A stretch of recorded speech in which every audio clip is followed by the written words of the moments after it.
Hello. So, I'm Aurora. I am a fifth grade teacher, and today I want to talk about building a classroom library and getting kids to read.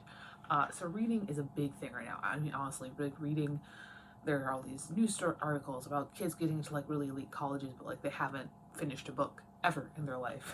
And I do think a lot, because before I taught fifth grade, I taught high school English, I taught 7 through 12 English. I think a big thing about that is that a core subject like English is really pushed to teach the test. And does the test have you read full novels? It does not. It has you read passages. And so in a lot of areas, I never did this, but in a lot of areas, they end up only teaching from like a textbook and not doing full novels anymore. Like when I taught high school, I taught, Lord of the Flies and A Separate Peace and Beartown once. That was a great year. Fahrenheit 451, Catcher in the Rye, all the really classic novels that are very kind of stereotypically high school English novels. And I taught the whole novel and they were expected to read. And I do think a lot of it does come down to expectations. So there are 2 fifth grade classes in the schools I teach at. I do have, granted, a lot of the kids who are at a higher ability level than the kids in the other class. However, we both have a lot of kids in the middle. Like, it's just like I have the highs of the highs and she has the lows of the lows, but we both have a whole bunch of kids in the middle. And I do think that the stigma of being the lower class has made some of these kids in the middle, go down. And in my class, they're going up. And I do think there's a big thing about expectations. She hasn't had a single book report turned in all year. I've had 157. I expect my kids to be reading. And another thing is I don't care if what they're reading is at their Lexile level. I had a kid bring in a bunch of books that his preschooler little sister had in her room. And he's like, can I read these for a book report? I was like, yeah, sure, but the best book report I've ever read in my entire life. Like, I'm talking detail in your answers here. So when kids are doing the book report normally on books that, are like at their level or books that they genuinely actually care about, I'm not as picky about how fancy the book report has to be, Like, if a kid is reading, because they're at 5th grade, so that weird age where some of them are reading Dogman and some of them are reading YA books, Last year I had to go reading Colleen Hoover, but her mom gave it to her, so I'm like, you know what, I'm leaving that alone.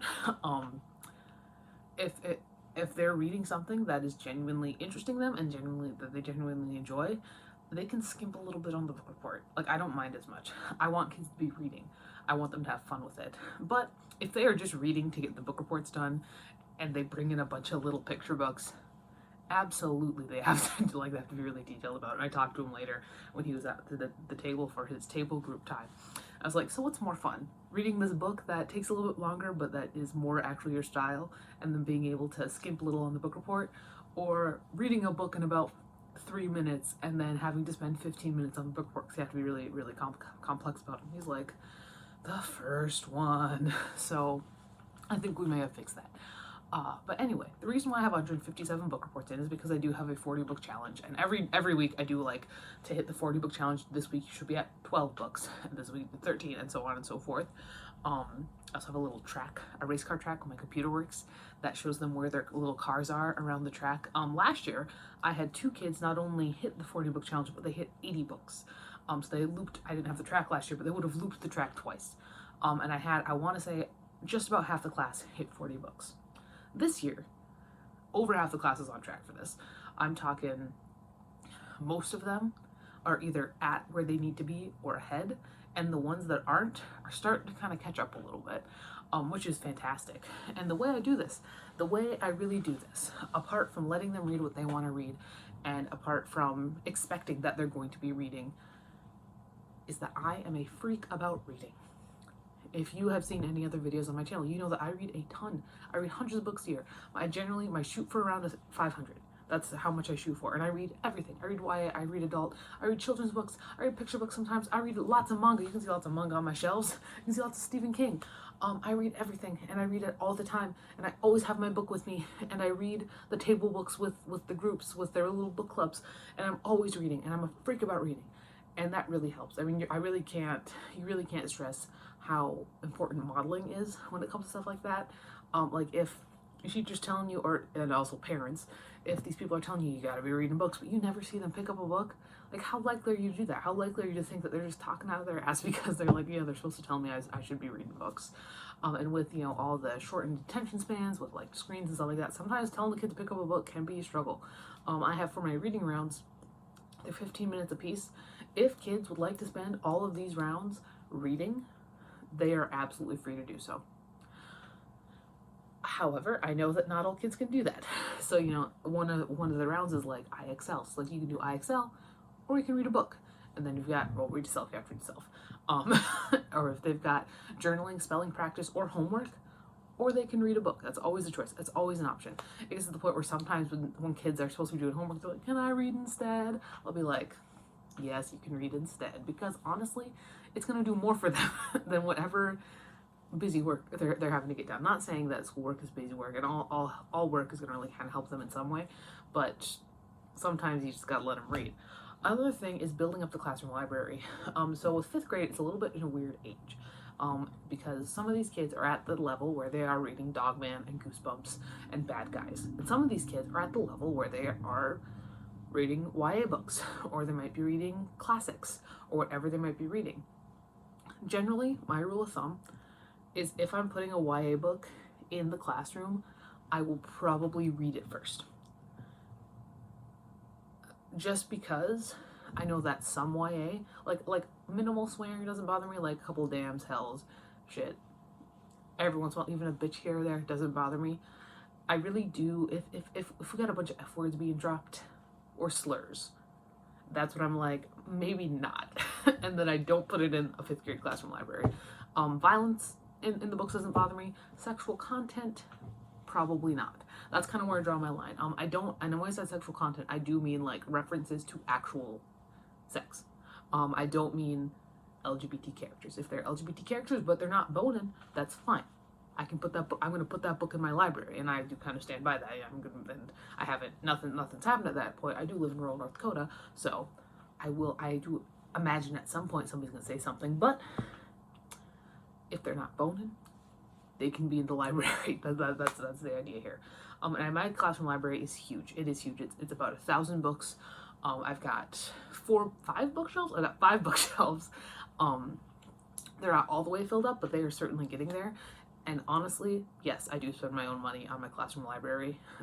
My way that I think about it is that there are teachers who spend money on like decor and stuff like that. I would rather spend that money on books. And that's how I kind of explained it to my kids this year, because they had a teacher last year, a lot of them did, who had a very like decorated classroom. And that's just what she liked. It's very decorated, lots of stuff going on. And I was like, you know how your old teacher last year like spent a lot of money on like decorating? Books is my decorating. That's what I do. So a lot of it is out of my own pocket. I do allow them to request books that they want. So it's always interesting to see how a class shifts my classroom library. Last year's girls loved YA thrillers. They loved April Henry. They liked Natasha Preston. This year, we're into the Bad Guys, and I've got a kid who loves nonfiction books about war. And also he requested War and Peace. So I did get him War and Peace. I was like, sure, we'll see how you do with this. He made it 4 pages, and I was like, that's what I thought. But now my classroom library has War and Peace in it, I guess.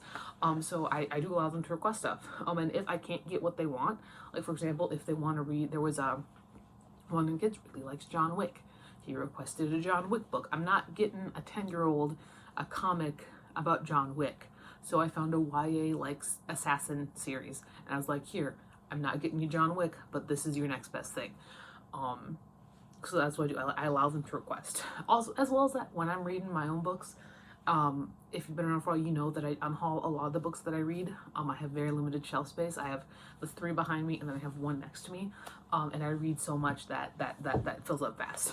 So even if I really do enjoy a book, unless it's like a favorite of a favorite or a manga series I'm interested in collecting, I generally don't keep it around. And so any middle grade or children's books that I don't have go in my classroom library. And if it's a YA book that doesn't have a lot of swearing and doesn't have any sexual content, it will go in my classroom library. Like right now, I'm reading When I'm Through With You by Stephanie, I think, Keene. I've pronounced her name differently every single time I say it. This has too much swearing in it and sexual content, so this will not be going to my classroom library. However, I put... trying to think of an example. I put The Arithmetist by Brandon Sanders in my classroom. Mormon authors, I'm going to say, here's a hint, Mormon authors are great. for classroom libraries because they never swear and they never have sex. It's great. It's fantastic. Those are the best. Those are the best authors for upper elementary libraries that have high level readers who yet are trying to find like books for that are YA. So there's that. And I also, here's another thing. I don't freak out about horror. I love horror. You see my Stephen King section. I love horror. A lot of kids really like horror. There's a reason R.L. Stine has made as much bank as he has. It's not a big moral to do, honestly. Like I think it's so stupid.